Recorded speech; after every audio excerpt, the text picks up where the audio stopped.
Sie sind Kirchenmusiker, beschäftigen sich aber auch mit anderer Musik.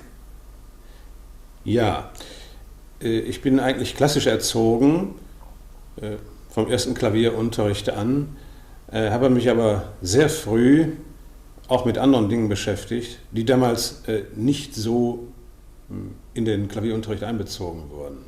Und es war damals üblich, dass der klassische Unterricht bevorzugt wurde. Es wurden selten andere Dinge mit in den Unterricht einbezogen. Ja, 14, 15 etwa erwachte dann durch Hören, Plattenhören, mein Interesse an der Jazzmusik.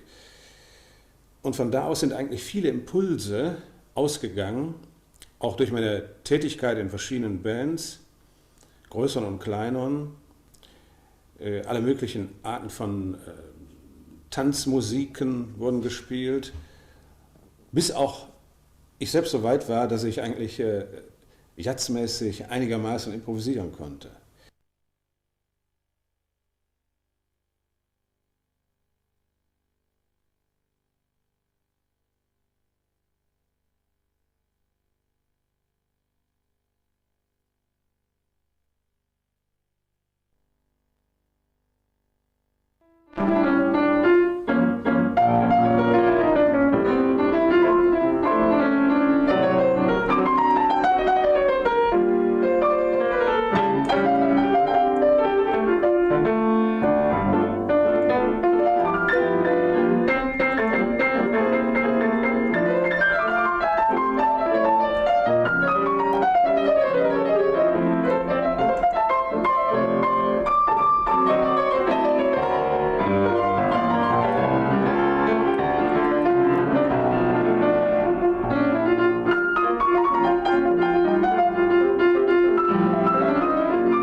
Ich habe etwa mit dem 14., 15. Lebensjahr den Jazz erstmal interessant gefunden und auch lieben gelernt. Man musste viel Platten hören und eigentlich durch Selbstprobieren zur Improvisation kommen. Mhm. Also es waren kaum Leute da, die das lehren konnten. Teilweise wurde sogar geglaubt, sowas kann man gar nicht lehren. Aber ich bin davon überzeugt, dass man genauso das lehren kann wie alles andere auch. Ausschlaggebend ist die Begabung, wie für andere Dinge auch. Ich habe auch selbst viel praktiziert in verschiedenen Gruppierungen, vom Duo bis zur Big Band, auch während meines Kirchenmusikstudiums. Und ich muss sagen, es hat immer große Impulse gegenseitig verursacht. Es ist ja nie gut, wenn man nur eine Sache einseitig betreibt. Und ich betreibe eigentlich bis heute, privat auch für mich, Musik mit Jazz-Elementen, viel improvisierte Musik. Mhm. Wobei improvisierte Musik ja auch Komponieren ist, allerdings ohne Radiergummi. Mhm. Aber es ist eine sehr kreative Beschäftigung, die eigentlich ganz anders gelagert ist, als Noten abspielen, die da fertig stehen. Interessante Dinge, von alten oder neuen Meistern selbstverständlich, aber die eigene Kreativität wird dabei doch nicht so gefördert.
Wenn man an den Musikschulen, wie es eigentlich sein sollte, oder überhaupt an den allgemeinbildenden Schulen wieder den Musikunterricht so fördern würde, hier ist der Staat gefragt,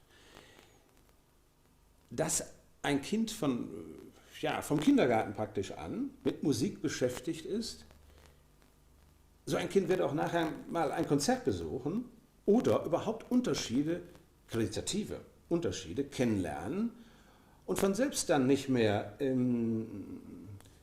nur platte Dinge, die eben im Konsum weit verbreitet sind, einseitig hören, sondern das Ohr wird schon unterscheiden können. Ja, das ist aber doch nicht so, was ich mir vorstelle oder was ich kenne. Oder die Qualitätsmaßstäbe, das Ohr kann ja nur unterscheiden zwischen verschiedenen Qualitäten, wenn es gelernt hat zu unterscheiden. Wenn ihm aber nur ein Menü ständig vorgesetzt wird, und das sehr einseitig, und es ist gar nicht anders irgendwo was in Erinnerung, was andere Qualitäten hat, dann haben wir eben die heutige Situation.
Die Chancen, sagen wir mal, müssten zumindest gleich sein für Musik aller Stufen.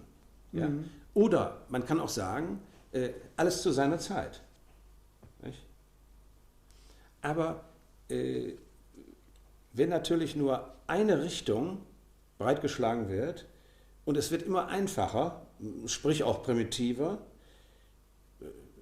wer nie gelernt hat zu unterscheiden, der muss eben nur das nehmen, was er kennt. Ihm werden Dinge völlig fremd erscheinen und er schreckt vielleicht sogar zurück davor. Genauso vor klassischer Musik, die er nicht kennt, wie vor Jazz-ähnlich oder mit Jazz-Elementen angereicherter Musik, oft von sehr hoher Qualität. alles, was es sonst noch gibt, romantische Bereich, die verschiedenen Musikepochen, wenn er das alles nie gehört hat, nie Möglichkeiten gehabt hat, dann wird er, wie gesagt, kaum mal ein Konzert besuchen. Er ist ja gar nicht orientiert, was es alles gibt.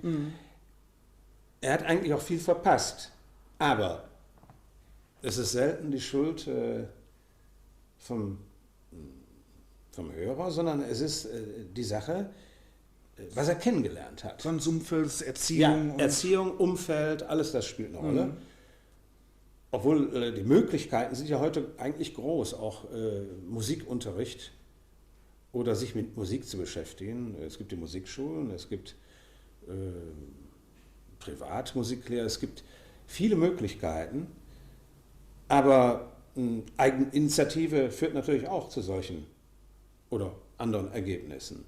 Aber die Schulen und der Staat ist da als Erster gefragt. Und die Musiker, sprich Vertretungen der Musikerziehenden, sind des Öfteren an den Staat bzw. an die Kultusminister herangetreten, dass der heutige Zustand nicht dem entspricht, was man zum Beispiel hier in Deutschland erwarten könnte.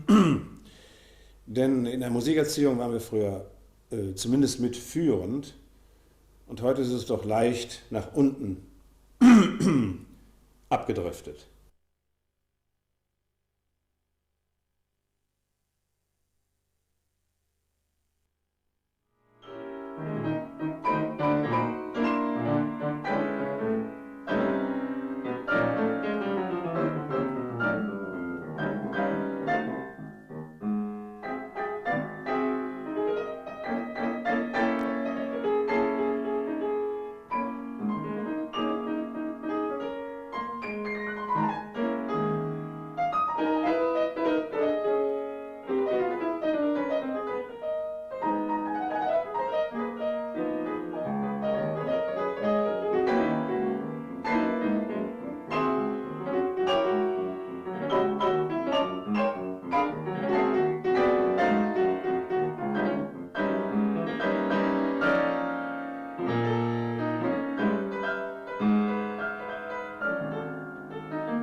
ein Piano setzt einen Rahmen, musikalischen Rahmen, und diesen füllen Sie dann mit Improvisation aus. Wie ist das möglich? Also Sie haben ja nur 2 Hände, aber wie können Sie 2 Klaviere gleichzeitig bedienen? Ja, ich kann immer noch nicht leider 2 Klaviere gleichzeitig bedienen, aber ich kann auf einem Klavier einspielen, ein Thema oder eine Improvisation. Und es ist mir möglich, dank der Technik, die heute entwickelt ist, dieses, was ich eingespielt habe, wieder abspielen zu lassen. Und zwar ganz genau das, was ich eingespielt habe. Und praktisch selbst mit mir an einem zweiten Instrument einen Dialog führen. Also ich kann zum abgespielten ersten direkt zuspielen. Das kann man tun mit improvisatorischen Dingen, aber auch niedergeschriebenen Sachen. Meist, zur Zeit jedenfalls, mache ich es, ich spiele entweder irgendwelche Themen ein auf einem Instrument oder wie gesagt Improvisationsstrukturen, lasse das ablaufen und spiele direkt auf einem zweiten Instrument zu. Also ich lasse mich auch gewissermaßen darauf ein, auf das, was ich da eingespielt habe. Meist ohne größere Skizzen oder Skizzierungen, die im Kopf natürlich nur bestehen können. Ich lasse mich meistens darauf ein, was ich da selbst von mir höre, und spiele spontan dazu. Die Ergebnisse sind eigentlich immer interessant, manchmal weniger gelungen, aber auch sehr oft kommen da ganz tolle Sachen mal raus. Man muss da selbst mit zufrieden sein. Wenn man das ist, dann kann es auch irgendwie für andere Hörer irgendwann mal interessant werden. Es kommen natürlich da Gebilde, je nachdem, wie man zu dem ersten Instrument zuspielt, können natürlich sehr extrem, je nachdem für welchen Hörer, extrem bizarre Sachen da rauskommen, mehr oder weniger. Aber immer hochinteressant, weil das ja ein Prozess ist, der direkt abläuft. Man muss auch gut drauf sein, nicht? Man muss ja in Sekunden schnell, einen Bruchteil von Sekunden muss man ja reagieren, nicht? Das ist eine schwierige Sache, aber hochinteressante Angelegenheit. Wir machten vor einigen Tagen eine Aufnahme an einem Stehpult. Sie zogen aus dem Notenschrank Noten von einem Latin-Chorus. Ja, das war praktisch eine der vielen Bearbeitungen, die ich über dieses für mich interessante Thema gemacht habe. 1984 hatte ich dann eine Orchestersache in Angriff genommen über dieses Thema, was mich schon seit 20 Jahren eigentlich nicht losgelassen hat. Dann habe ich in mehrmonatiger Arbeit dieses Thema für ein größeres Orchesterstück komponiert. Für Bläser, Streicher, Cembalo oder Klavier und Vibraphon. Ja, sie sagten, ich sollte ein Stück aus dem Schrank nehmen und ich griff dieses. War es Zufall oder nicht Zufall? Denn einen Tag später bekamen Sie dann Post, die in Verbindung zu diesem Stück steht. Ja, allerdings. Und zwar hat die Europäische Barockakademie, Mitglied der Deutschen Händlergesellschaft, Anfang des Jahres einen Wettbewerb ausgeschrieben. Es hieß da, sie wollten die Form des Concerto Grosso wieder aktivieren, die eigentlich seit langer Zeit keine Weiterentwicklung oder wie man das auch immer bezeichnen will, es hat keine relativ interessante Weiterentwicklung stattgefunden. Aus diesem Anlass, das war der Anlass dieses Wettbewerbs, dieser renommierten Gesellschaft. Und wie gesagt, einen Tag später bekam ich Post und zu meiner freudigen Überraschung habe ich den zweiten Preis gewonnen in diesem Wettbewerb. Der erste und zweite Preis ist mit einer Uraufführung verbunden. Diese Stücke werden dann innerhalb der rheinisch-westfälischen Händeltage aufgeführt.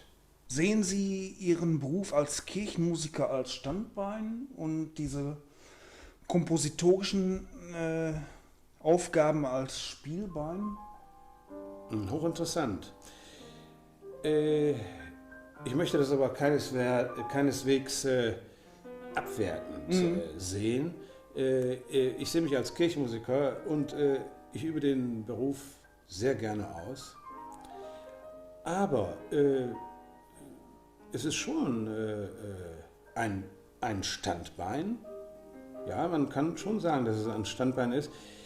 Die anderen Dinge, die kann man ja, ich jedenfalls, kann sie nur in meiner Freizeit betreiben.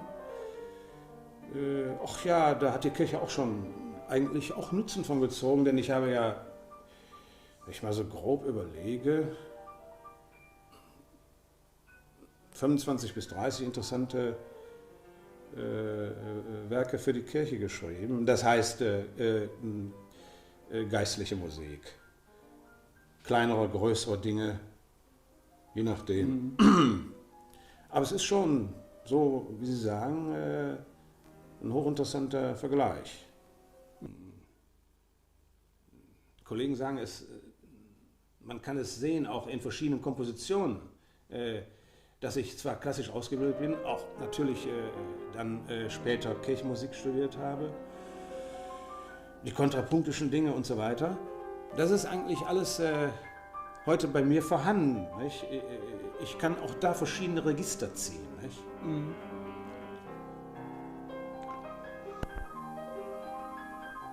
Wenn das Drumherum, was ja heute eine große Rolle spielt, nicht das Primäre oft wäre. Man könnte viel mit diesen Dingen anfangen. Man kann eigentlich überall interessante, kreative Dinge einbringen. Sie wirken aber auf den Großteil der heutigen Hörer dann befremdend, weil er eben nur die vorgefertigte Sache aus diesen genannten Modewellen kennt. Diese Dinge, die wären auch vielleicht hochinteressant oder irgendwie auch wertvoller. Man kann Improvisation überall anwenden. Also ich glaube, eine gute improvisatorische Sache würde manches qualitativ wirklich anheben. Mhm. Wobei, wie gesagt, meine Erfahrung auch ist, wenn irgendeine modische Sache nicht so abläuft, wie man sie immer hört, sogar leicht Verwirrung stiften kann. Ach, was ist das auf einmal da? Ne? Mhm. Während das wohl das Interessantere dann wäre, löst Befremden auf. Das hat wieder, ja, es kommt eigentlich daher, weil manche Hörer eben nur eine Musikrichtung hören. Sicher, es gibt auch fanatische Musikhörer, die vielleicht nur Bach hören. Ich will jetzt nicht da unterscheiden oder abmessen, wer jetzt oder keine Wertung vornehmen. Aber letzten Endes ist es auch der Hörer, der vielleicht nur Wagner hört oder nur Bach hört, in einer ähnlichen Situation. Nur er wird natürlich von sich behaupten können, vielleicht, dass er an sich schon der Vergleich überhaupt hinkt mit einem Hörer, der nur Pop oder Rock hört. Mhm. Das möchte ich aber nicht näher bewerten.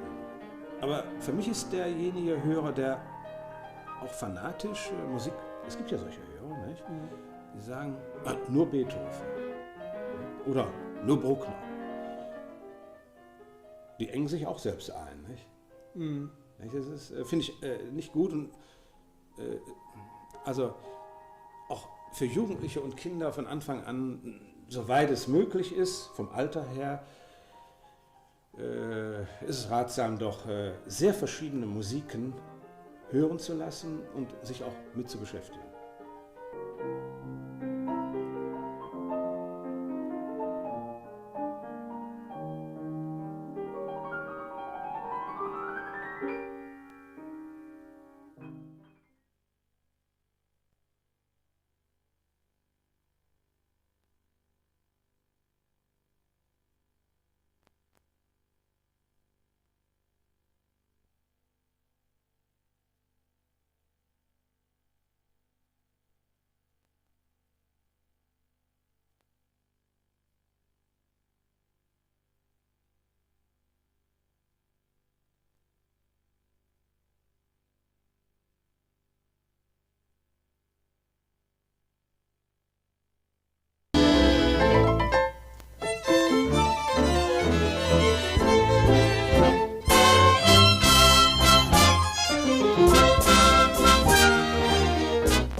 Der Tango hat eine Renaissance erfahren in den letzten Jahren.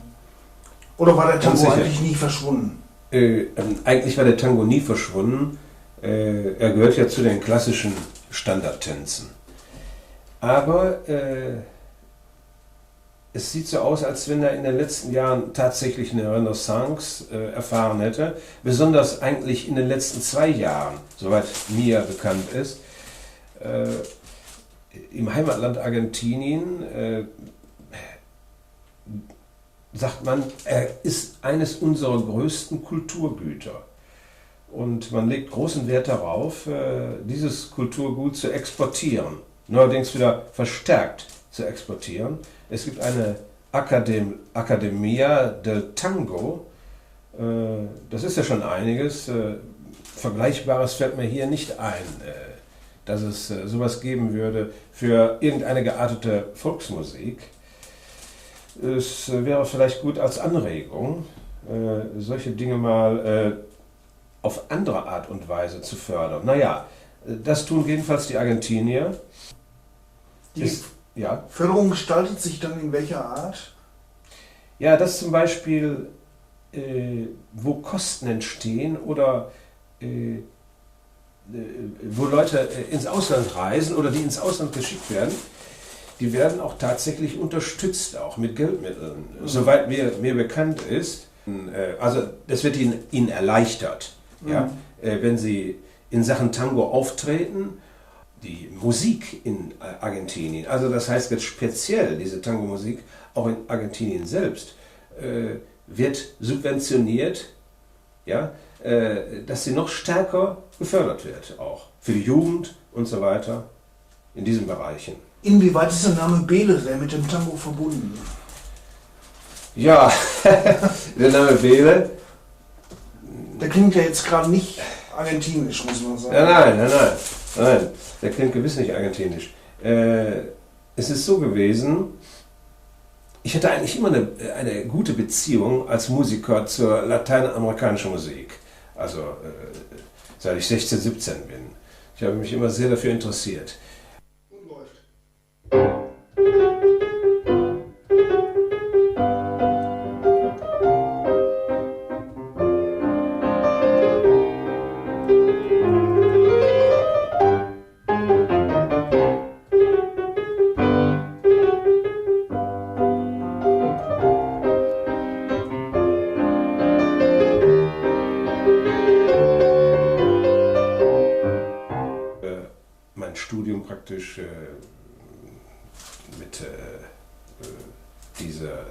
dieser Art Musik finanziert, ja? Tanz-, Unterhaltungs- und auch Jazzmusik.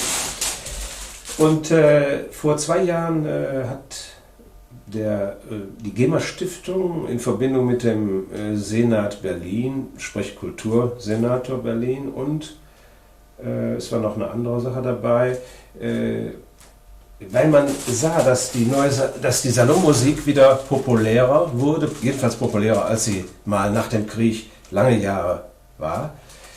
Und seit 10, 12 Jahren eigentlich gibt es viele Salonorchesterformationen, die aber nun leider, in Anführungsstrichen, doch teilweise nur das Repertoire spielen der 20er, 30er, 40er bis 60er Jahre. Da hat man sich gesagt, wir wollen jetzt auch mal was für diese Art gehobener Unterhaltungsmusik tun. Und dann hat man diesen Wettbewerb ausgerichtet. Der hieß Wettbewerb für neue Salonmusik. Und da hatte ich schon seit einiger Zeit hatte ich irgendeine Idee, ein kleines Motiv. Dann habe ich an diesem Wettbewerb teilgenommen und habe mir gedacht, das ist was für ein Tango. Und habe daran gearbeitet und habe dann einen Tango geschrieben für großes Salonorchester, also 14 bis 16 Leute, vollständige Sätze, Saxophonsatz, Violin, Rhythmusgruppe und so weiter, Trompeten, Posaune. Das ging dann so vor sich, es wurde erstmal von einer Fachjury aussortiert und selektiert. Und das, was dann übrig blieb, wurde an bestimmten Orten in Berlin uraufgeführt. Und das wichtig war, dass die Kapellmeister, sprich Leiter der verschiedensten Orchesterformationen, sich auch aussuchen konnten, was aufgeführt wird. Nachdem die Fachjury da tätig geworden ist. Und der Leiter des Salonorchester Berlin hat dann auch meinen Tango entdeckt. Und dann habe ich ihn noch für diese Besetzung eigentlich umgeschrieben, das heißt neu arrangiert, weil es eine sehr große Besetzung war. Und das ist dann in einem Uraufführungskonzert auch aufgeführt worden, auch Konkurrenten waren dabei, die auch aufgeführt worden sind. Und innerhalb dieses Konzertes habe ich dann den zweiten Preis, den Publikumspreis bekommen. Das war in einem, in einem Gropiussaal, im Stadtteil, kann ich jetzt nicht mehr genau sagen, in Berlin. In Berlin, ja. Ja, das Salonorchester Berlin plante, glaube ich, schon seit längerem eine zweite CD und mit alter und neuer Salonmusik. Und diese CD beinhaltet jetzt praktisch Musik der 20er bis 60er Jahre. Interessante Dinge, sehr abwechslungsreich gestaltet. Und zum Schluss sind 4 neue Stücke neuer Salonmusik. Und da ist mein Tango bei, Tango Serena, und ein anderes neues Stück von mir, Blue Night.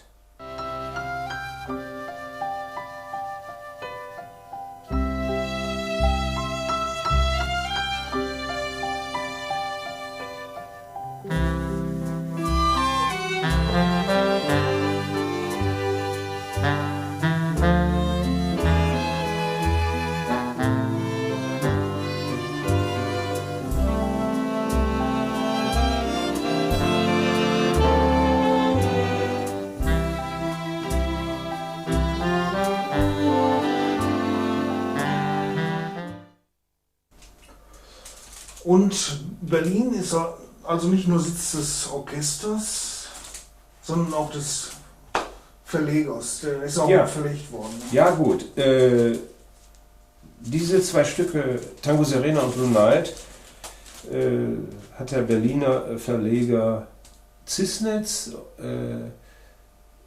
verlegt, und zwar in seinem Helvetia Verlag. Ja. Und Zisnitz und Helvetia, also Zisnitz ist ja eigentlich kein Schweizer Name. Ja, Stammt der Helvetia Verlag aus der Schweiz? Oder? ja, ich glaube schon, so viel ich weiß, ist es ein Schweizer Verlag, den der Vater des Herrn Zisnitz wohl übernommen hat. Der Herr Zisnitz Vater war Musikdirektor in Berlin. Ja, und Herr Zisnitz ist noch sehr rege, also es ist erstaunlich und tut eine ganze Menge für diese Art Musik. Der Herr Zisnitz wird im Oktober 89. Und ist noch im vollen Beruf? Ist noch voll als Verleger tätig und hat natürlich einen sehr großen Vorrat an gehobener Unterhaltungsmusik in der Hauptsache. Er hat aber auch andere Dinge verlegt, Big Band Sachen, wie gesagt, Tanzmusik, auch andere, etliche klassische Dinge, auch Chormusik. Aber ich glaube schon, die Hauptrichtung ist gehobene Unterhaltungsmusik von den 20er Jahren bis heute sozusagen. Und wo ist diese CD aufgenommen worden? Die CD ist auch in Berlin aufgenommen worden. Während des Live-Konzertes oder im Studio? Nein, die CD ist im Studio aufgenommen worden. Die ist in satzgruppenweise eingespielt worden und dann, ja, dann macht man das ja heute. Fügt man das zusammen und wird das abgemischt. Und zu diesem Anlass war ich auch in Berlin. Die CD ist erstmal in einer Auflage von 5000 aufgelegt worden. Ja. Ihr Wunsch ist natürlich auch, dass sowohl Tango als auch Blue Night so oft wie möglich live gespielt wird. Ja, allerdings. Nicht? Wer könnte das denn jetzt live spielen? Also es ist folgendes, die Besetzung ist erstmal für großes Salonorchester ausgelegt und sie ist aber so gearbeitet, dass auch etwas kleinere Orchester diese zwei Titel spielen können. Also das Arrangement ist aber erstmal für großes Salonorchester und, naja, mittelgroßes Salonorchester. Und es wird ein weiteres Arrangement hergestellt, dass auch kleinere Ensemble diese zwei Titel spielen können. Ungefähr vom Trio angefangen bis Combo, 6 bis 7 Leute. Und wo sitzen hier in Deutschland, wo findet man solche Salonorchester hauptsächlich? Ja, es stehende Salonorchester gibt es in den Kur- und Badeorten nach wie vor. Und ja, das ist eigentlich der Hauptteil dieser Art Orchester. Die spielen natürlich praktisch, jedenfalls durch die Bank, spielen die eine Saison. Nicht? Oder vielleicht auch noch eine zweite, oder sie kommen viele Jahre an den gleichen Ort. Sie wechseln auch schon mal. Das sind praktisch die stehenden Kurorchester. Oder sie nennen sich auch schon mal Staatskurorchester, zum Beispiel Bad Ems oder Bad Oeynhausen, Bad Driburg. Es gibt sehr viele Kurorte, die stehende kleinere oder mittlere oder auch einige große Kurorchester haben. Das ist so der Kern. Das sind die Ansprechpartner zum Beispiel in der Hauptsache von Verlagen, die Salonmusik verlegen. Und es gibt dann noch natürlich andere Möglichkeiten, die nicht an diesen festen Orten spielen. Das waren früher die Rundfunk-Unterhaltungsorchester, von denen existieren leider nicht mehr viele. Da ist auch zurückgeschraubt worden, aus welchen Gründen auch immer. Und wenn ich an ein Salonorchester denke, dann denke ich jetzt in Verbindung mit dem Film Der bewegte Mann an Max Rabe. Ja. Kein Schwein ruft mich an. Max Rabe hatte auch irgendwas mit diesem Salonorchester Berlin seinerzeit zu tun gehabt. Ja, der Max Rabe ist aus dem Salonorchester Berlin hervorgegangen. Und der hat dann ein eigenes Ensemble gegründet, soweit mir bekannt ist. Das nennt sich das Palastorchester. Palastorchester und Max Rabe. Ist aber aus dem Salonorchester Berlin hervorgegangen. Haben Sie vor, selbst auch mal so ein Orchester auf die Beine zu stellen und zu gründen? Mit dem Gedanken habe ich schon öfter gespielt. Aber scheitert wahrscheinlich an den Kosten. Ne? Der Titel der CD lautet "In der Nacht ist der Mensch nicht gern alleine". Dieses Stück ist auch auf der CD. Und ich bräuchte jetzt nicht nach Berlin zu fahren, um diese CD zu erwerben. Keineswegs. Die CD befindet sich im Handel. Eben mit diesem Titel und Salonorchester Berlin. Und Ihre nächsten Pläne für die Zukunft? Das heißt, ich beschäftige mich zurzeit mit 1 bis 2 neuen Stücken in Richtung gehobene Unterhaltungsmusik. Auch lateinamerikanisch oder sind die?